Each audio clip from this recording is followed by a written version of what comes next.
नमस्कार साथियों, मैं गोविंद मालवीय आपका स्वागत करता हूं।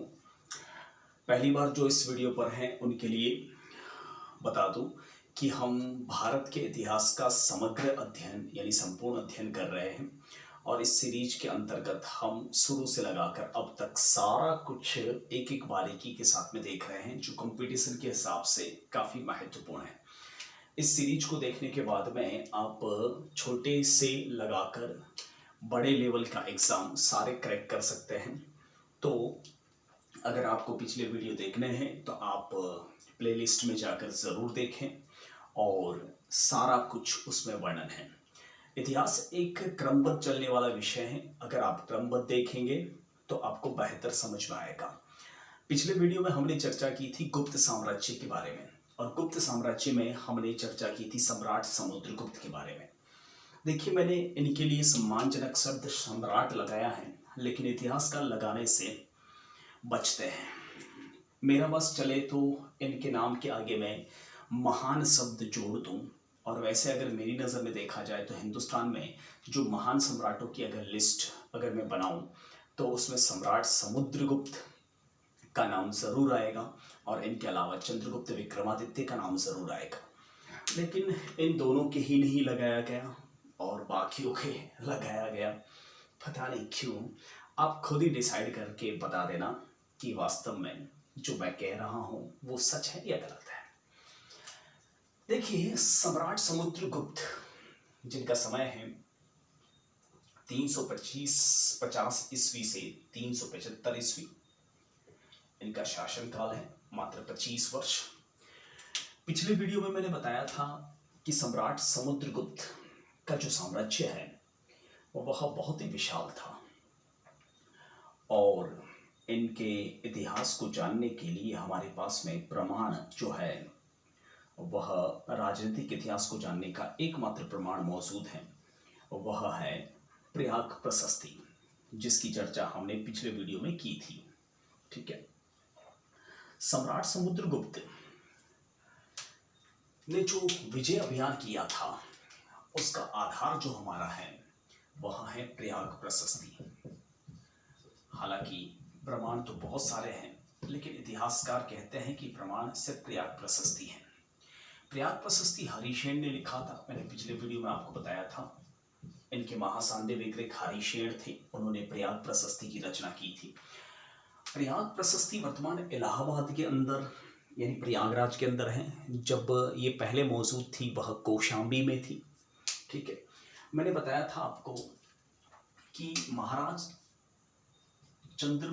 समुद्रगुप्त ने प्रमुख जो विजय हासिल की थी, जो विजय अभियान किया था, उन्हें 100 युद्धों का विजेता कहा है हरिशेन ने। तो प्रमुख विजयों में सबसे पहला अभियान किया था प्रथम आर्यावर्त अभियान। प्रथम आर्यावर्त अभियान, और मैंने बताया था इस अभियान के दौरान महाराज ने ये वाला जो क्षेत्र है वर्तमान उत्तराखंड से लगाकर बुंदेलखंड वाला इलाका, ये वाला क्षेत्र जीता था प्रथम आर्यावर्त अभियान के दौरान। और इस क्षेत्र में 3 नाग शासकों को एक साथ परास्त किया था और उसमें कोतकुलज नाग, भवनाग और अच्युतनाग शासक थे। इस अभियान के पश्चात महाराज ने एक मुद्रा चलवाई थी जिसे गरुड़ प्रकार की मुद्रा कहते हैं। मैंने आपको पूरा एक्सप्लेन किया था कि एक गरुड़ है, वह अपनी चोंच में नाग को दबाकर ले जाते हुए दिखाया गया है। तो उपाधियों में सबसे पहली उपाधि है वो है 100 युद्धों का विजेता,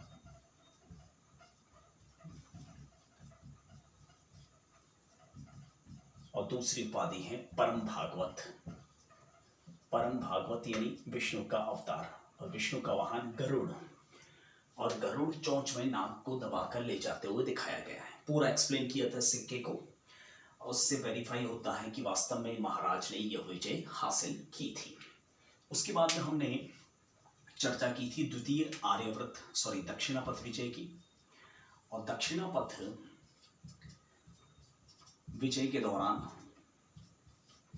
उन्होंने एक साथ 14 शासकों को परास्त किया था। हरिशेन ने प्रयाग प्रशस्ति में लिखा है कि ये राजा जो है विंध्याचल पर्वत से लगाकर कृष्णा नदी के मध्य थे, ठीक है, और उन राजाओं का नेतृत्व कर रहा था कांची का विष्णुगुप्त। इन विजय के उपलक्ष्य में संभवतः एक सिक्का चलवाया था, अश्वमेध प्रकार का सिक्का, जिस सिक्के के आगे वाले भाग पर एक राजा का अश्वमेध का यज्ञ जा रहा है और पीछे पीछे बहुत सारे सैनिक चल रहे हैं। और इन दक्षिण के राज्यों के प्रति एक नीति अपनाई थी महाराज ने, वह थी ग्रहण मोक्षानुग्रहण की नीति।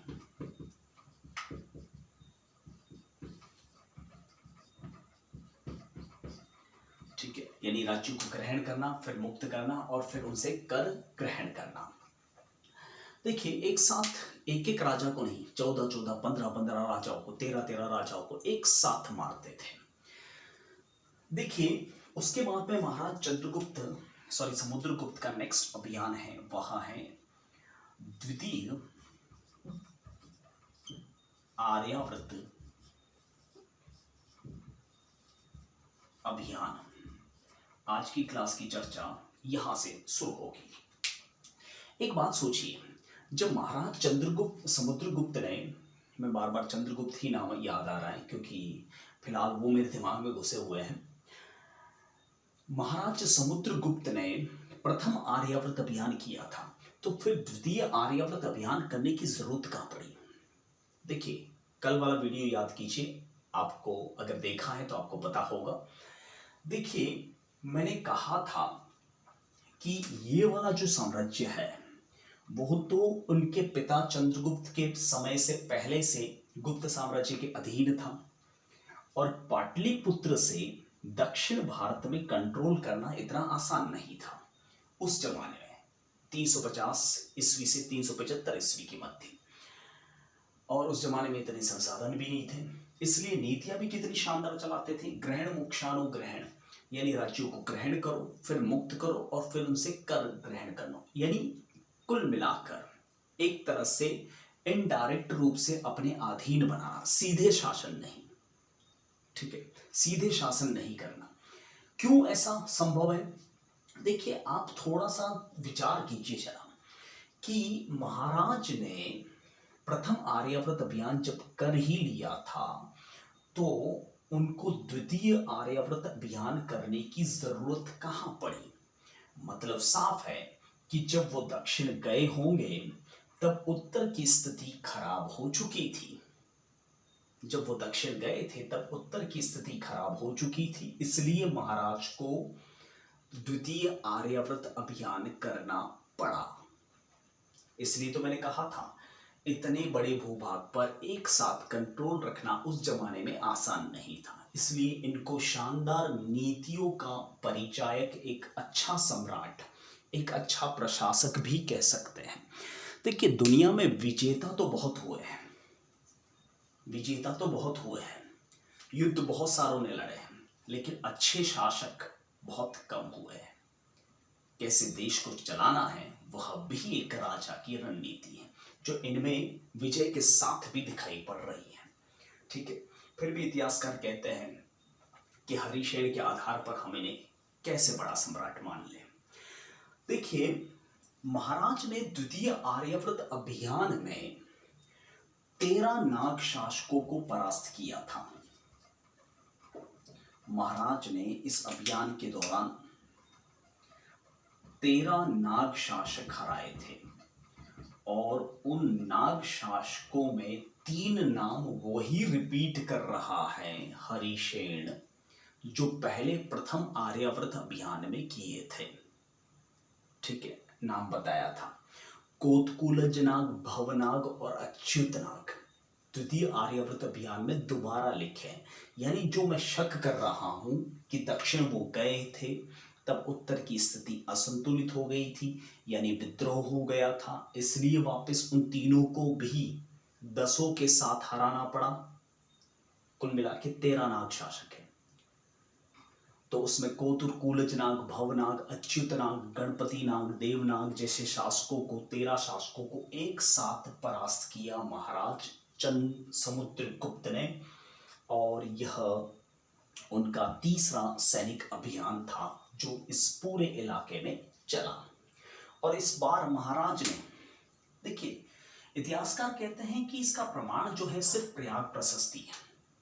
सस्ते इतिहासकारों को मैं बताना चाहूंगा प्रमाण है, लेकिन आप दिखाना नहीं चाहते, और वो प्रमाण है परशु प्रकार की मुद्रा। महाराज समुद्रगुप्त का परशु प्रकार का एक सिक्का मिला है। इस सिक्के के आगे वाले भाग पर एक राजा फरसा लिए हुए खड़ा है।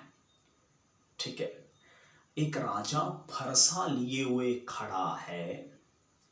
ठीक है, और नीचे वाले भाग पर लिखा हुआ है सर्व राजोच्छेदता।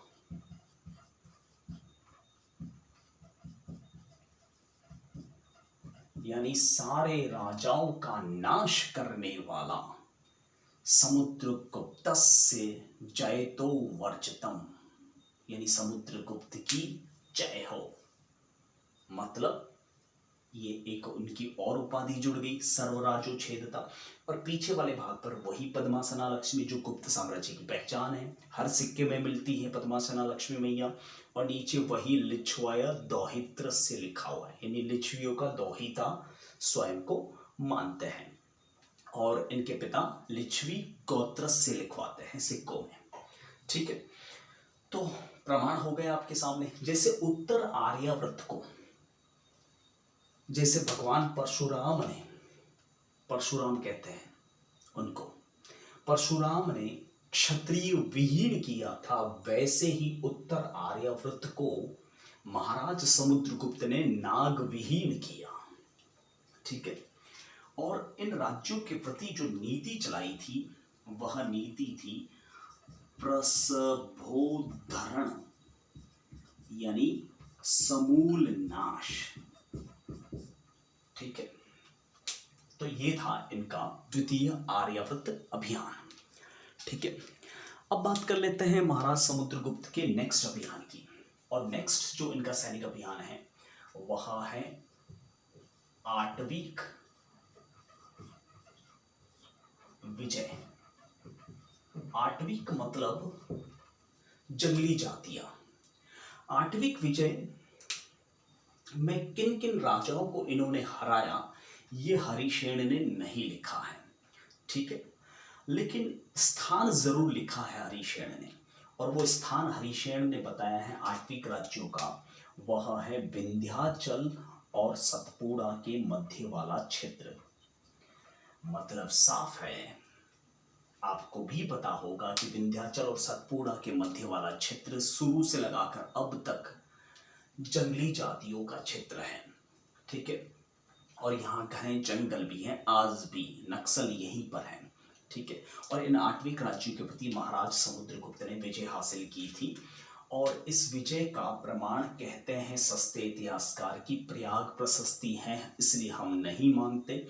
तो मैं प्रमाण दिए देता हूं उनको, और वो है धनुर्धारी प्रकार की मुद्रा।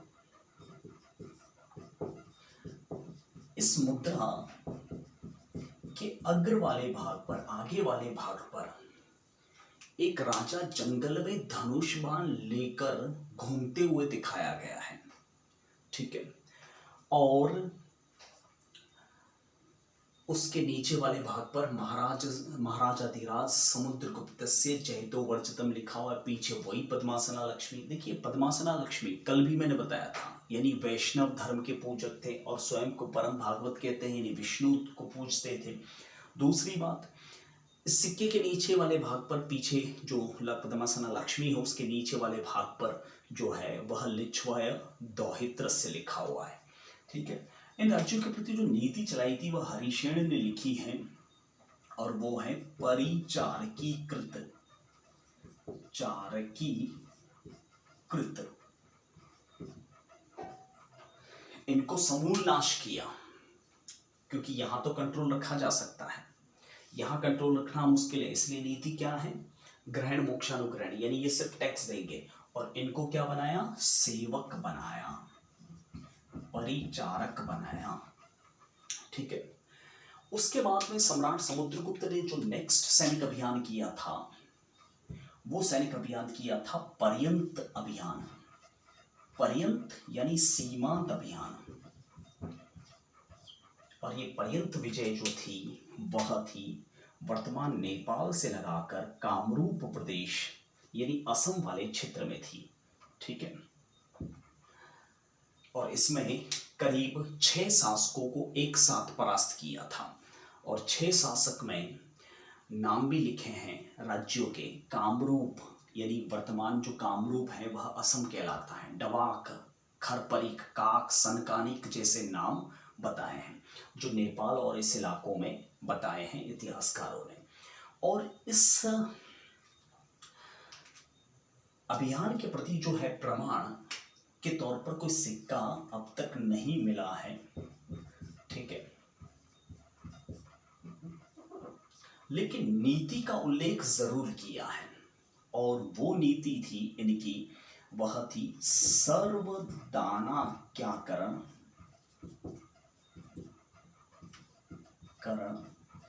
प्रणामानुगमन, यानी सारे दान दे, सर्वदानाज्ञाकरण, सारे दान दे, आज्ञा का पालन करे और समय समय पर दरबार में सैल्यूट करने, प्रणाम करने जरूर आए। यानी यहां पर भी सीधा कंट्रोल नहीं रखा। ठीक है। नेक्स्ट जो अभियान है सैनिक अभियान, वह महाराज का है, वह है 9 गणराज्यों के प्रति। और ये 9 गणराज्य जो थे वर्तमान गुजरात से लगाकर पंजाब, राजस्थान में थे। और 9 गणराज्यों में जो सैनिक अभियान किया था उसमें 9 गणराज्यों में नाम भी लिखे हैं उन्होंने। और में से कुछ गणराज्य राजस्थान में भी थे, इसलिए राजस्थान की कंपटीशन में आ सकता है। एक गणराज्य था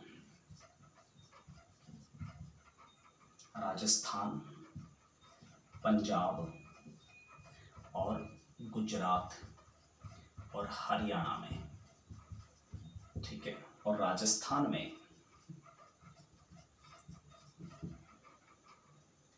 जो गणराज्य थे उनमें आपने नाम सुना होगा मालव। ये मालव जो था वह टोंक के आसपास था। यानी मालव जो जनपद था वह, उसका उल्लेख किस में मिलता है, सबसे पहले प्रयाग प्रशस्ति में, हरिशेन की प्रयाग प्रशस्ति में। एक गणराज्य था राजस्थान में और वह था अर्जुनायन। ये अर्जुनायन जो है वह जयपुर के उत्तर में था, जयपुर से लगाकर दिल्ली तक फैला हुआ था। एक था शिवी, और शिवी अच्छी तरह से जानते हो मेवाड़ वाला क्षेत्र, ये महाराज ने जीता था। और एक था योधेय, ये योधेय था गंगानगर से पंजाब तक। और एक था मद्रक, ये मद्रक था अलवर से लगाकर रेवाड़ी भिवाड़ी तक। तो ये राजस्थान के गणराज्य आपसे पूछे जा सकते हैं, जिनका सबसे पहला उल्लेख प्रयाग प्रशस्ति में आता है। इसका मतलब साफ है कि इन गणराज्यों को भी महाराज समुद्रगुप्त ने जीत कर अपने साम्राज्य में मिलाया था। यानी राजस्थान और पंजाब, हरियाणा, गुजरात वाले क्षेत्र को भी महाराज ने एक साथ हराया था, एक साथ। तो ये है कुछ सैनिक अभियान, आप चाहे तो इसका स्क्रीनशॉट ले सकते हैं। मैं फिर कह रहा हूँ, यहाँ से आपको याद रखना है उपाधियाँ, याद रखना है इनकी नीतियाँ, याद रखना है सिक्के। ठीक है। और पढ़ते पढ़ते एक छोटी सी मेरी बात आपसे है कि वीडियो के लास्ट में कमेंट जरूर डालना, क्या वास्तव में आपको लगता है कि महाराज समुद्रगुप्त जैसी एक बड़ी हस्ती को कुछ सस्ते इतिहासकारों ने एक गंदी विचारधारा के तहत यानी हिंदुओं को दबाकर मुस्लिमों को उनके बराबर लाकर आपस में भिड़ाने वाली जो रणनीति थी ब्रिटिश सरकार की, बाद में उसको फॉलो किया आने वाली सरकारों ने, वर्तमान नेताओं ने। क्या वास्तव में ऐसा ही हुआ है या नहीं, ये कमेंट बॉक्स में आपको ज़रूर लिखना है। दूसरा, वीडियो के एंड तक आते आते मैं आपसे एक चीज़ और जानना चाहूँगा जो कमेंट में आप लिखेंगे, क्या वास्तव में महाराज समुद्रगुप्त के साथ में अन्याय हुआ है? क्या वास्तव में महाराज समुद्रगुप्त जैसी बड़ी हस्ती को सम्राट के साथ साथ महान शब्द जोड़ने की ज़रूरत है? क्या वास्तव में V.A. स्मिथ जैसा बेवकूफ़ आदमी इन्हें भारतीय नेपोलियन कहकर इनका अपमान कर रहा है? वो शब्द इतिहास से हटाना जरूरी है। अरे भैया, कहना होता तो तेरा नेपोलियन तो बहुत ही नया है, और नेपोलियन के साम्राज्य को देखा जाए तो महाराज समुद्रगुप्त के सामने नाखून के बराबर नहीं है। तो अगर तेरे को तुलना करनी ही होती तो समुद्रगुप्त की तुलना नेपोलियन से करने की बजाय नेपोलियन की तुलना समुद्रगुप्त से कर लेते। मतलब उल्टा बोल गया मैं, यूं कह देते कि जो नेपोलियन है वह यूरोप का समुद्रगुप्त है। बात तो वही थी। कुल मिला के उनके हीरो को ऊपर रखना और भारतीय जो हीरो हैं उनको दबाना, ये ब्रिटिश सरकार की पॉलिसी थी, और उनके गिने चुने हीरो हैं। फिर बता रहा हूं, पूरे विश्व में सबसे बड़ा साम्राज्य, ये मेरा दावा है, चंगेज खान का था, और उसके बाद अगर किसी का बड़ा साम्राज्य था तो वो महाराज समुद्रगुप्त थे। चलिए आगे बात कर लेते हैं। देखिए, महाराज समुद्रगुप्त ने जो नेक्स्ट सैनिक अभियान किया था वह उन्होंने किया था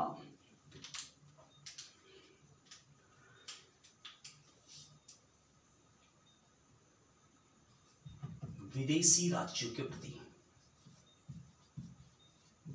और विदेशी राज्य हरिशेन ने लिखे हैं। एक लाइन लिखी है, उसको समझना। वैसे संस्कृत में लिखा है, बिना कहीं स्पेस दिए डायरेक्ट लिखा है सर्व आदि द्वीप वासी भी अश्वा सप्त सैंधवे पीणानु देव पुत्रो शाही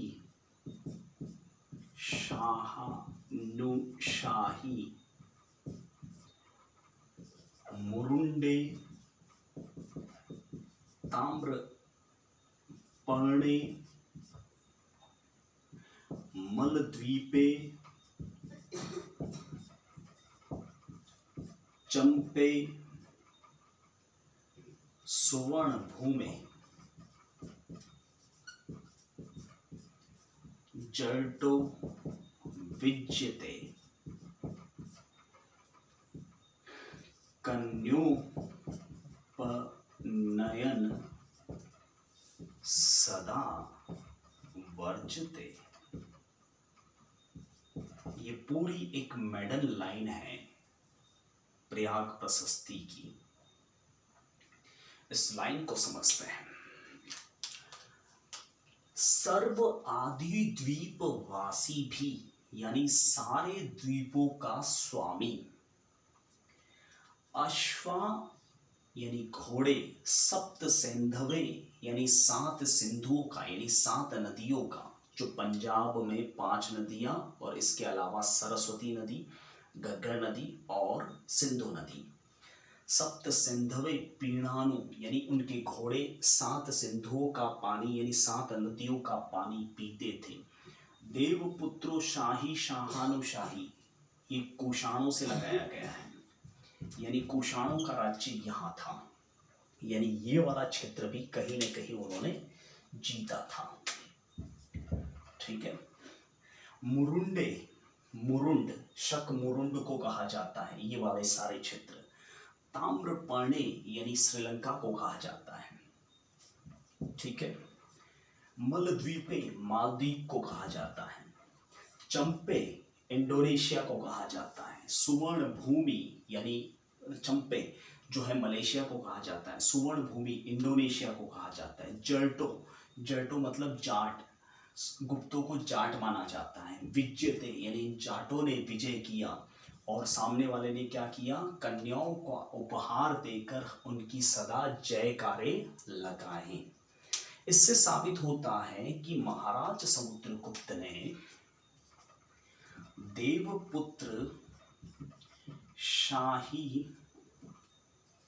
एग्जाम में बड़े लेवल पर आ चुकी हैं, शाही, शाहानुशाही अर्थात कुषाण,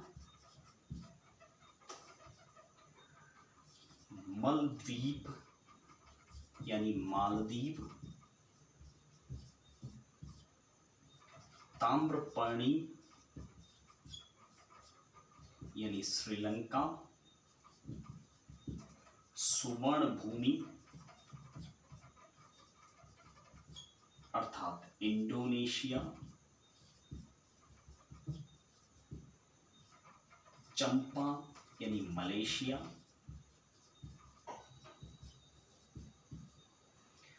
इत्यादि राज्यों को जीता और जो नीति चलाई इनके लिए, वो नीति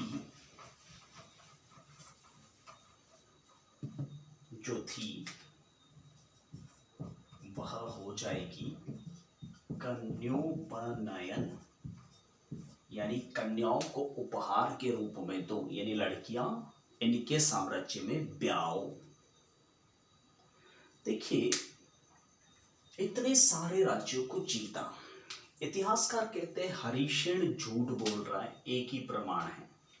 उन सस्तों लोगों को मैं बता दूं कि वर्तमान मलेशिया और इंडोनेशिया में आज भी प्रमाण है गुप्त साम्राज्य के, और सबसे बड़ा प्रमाण है कंबोडिया का अंकोर वाट मंदिर जो शैलेंद्र शासकों ने बनवाया था, और शैलेंद्र शासक इन्हीं के वंशज माने जाते हैं। आज भी इंडोनेशिया के नोटों पर भगवान गणेश की तस्वीरें हैं। जितने इन कंट्री, मुस्लिम कंट्री है इंडोनेशिया, जहां विश्व में सबसे ज्यादा मुसलमान रहते हैं, फिर भी वहां हिंदू देवी देवताओं को पूजा जाता है। कहां से आए ये प्रमाण? भारत में नहीं मिलते, विदेशों में मिल जाते हैं। चलो एक और इनकी मुद्रा है जो अलग से है, और वो मुद्रा है व्याघ्र हनन प्रकार, जिसे सिंह हनन प्रकार भी कहते हैं। और एक और मुद्रा है यानी सिक्का है, और वह है वीणा प्रकार। ठीक है, इस पे मैं आऊंगा, लेकिन पहले कुछ उपाधियां और ऐड कर लेता हूं। इनको वसुबंधु भी कहा जाता है, यानी धरती का मित्र। धरणी बंध भी कहा जाता है, यानी धरती को बांधने वाला। ठीक है, व्याघ्र हनन प्रकार यानी शेर को मारते हुए दिखाया गया है इस सिक्के के आगे वाले भाग पर, और पीछे वही पद्मासना लक्ष्मी। शेर कहाँ है हिंदुस्तान में? गिरनार क्षेत्र में। शक कहाँ थे?